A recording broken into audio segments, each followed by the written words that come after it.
Alright, welcome back. So in this lesson, we're going to take YelpCamp and get it deployed using Heroku. And YelpCamp is pretty different from the simple application that we deployed in that it has a database, uses MongoDB. Otherwise, it's actually the exact same process. We still need to create the app using Heroku create. We need to use git and add, git commit, and then push to Heroku.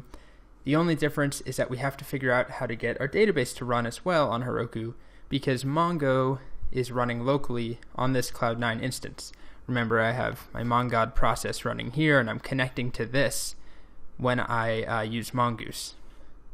So we're going to have to get around that and I'll show you how to do that. Before that, we're going to start by just getting the app on there. And it won't work right away. We'll see an error. It will say something about Mongoose or connecting to the database, there's an error, connection refused, something like that.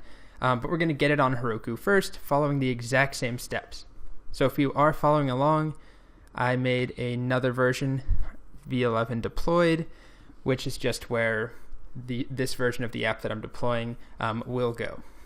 One thing to note is that I will continue to add new features to YelpCamp.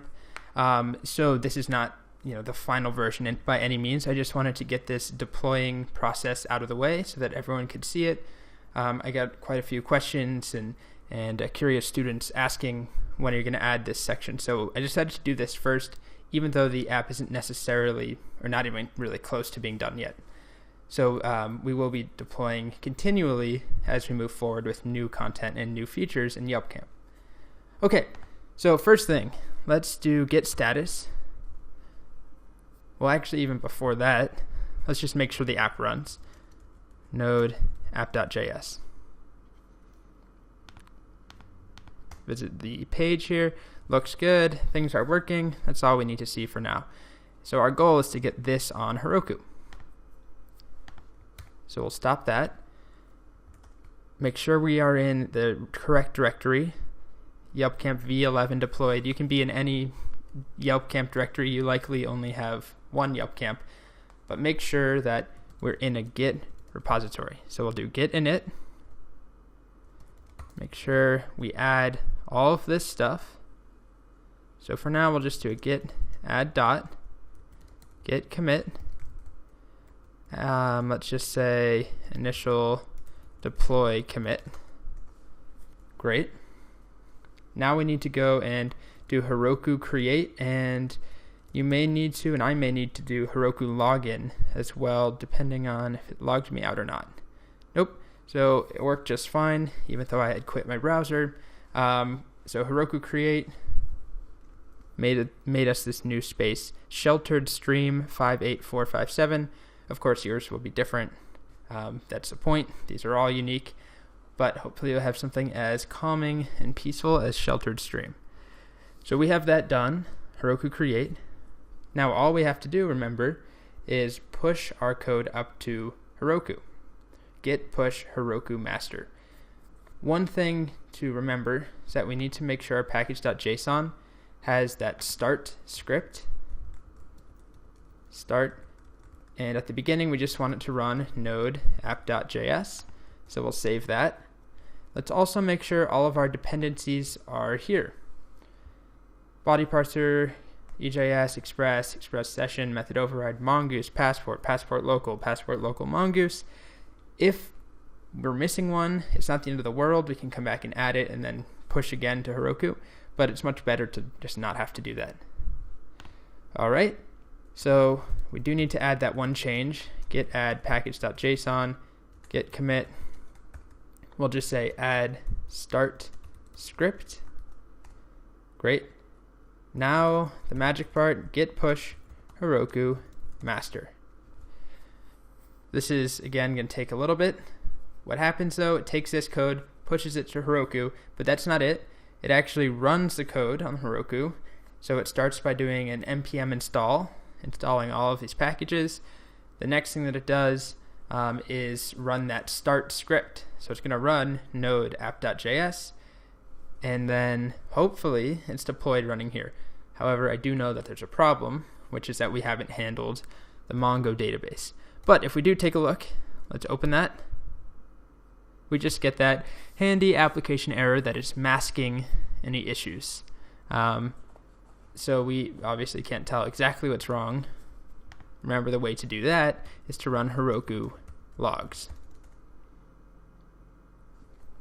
It's important to note that we have multiple Heroku apps on this Cloud9 instance, where we had the original one and the simple home and about page application, if you want to call it an application really, and then YelpCamp here. So depending on what directory I'm in, if I'm in YelpCamp in this directory, when I run Heroku logs, it's going to give me the logs for this app. Same thing if I'm in the simple deploy demo app, then it's going to give me Heroku logs for that app. So I just want to make it clear, it's not like you run Heroku once for your entire computer or for your entire system. It depends on the directory you're in, just like when you run git status, it depends on which repository you're in.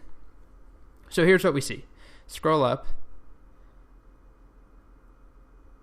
Here we go. It looks like it ran node app.js, then it got to this MongoDB, Mongoose, Mongo, connection refused. So some of you have actually seen this. A lot of you posted this in the comments. This happens when you're not running the Mongo process or Mongod process in the background.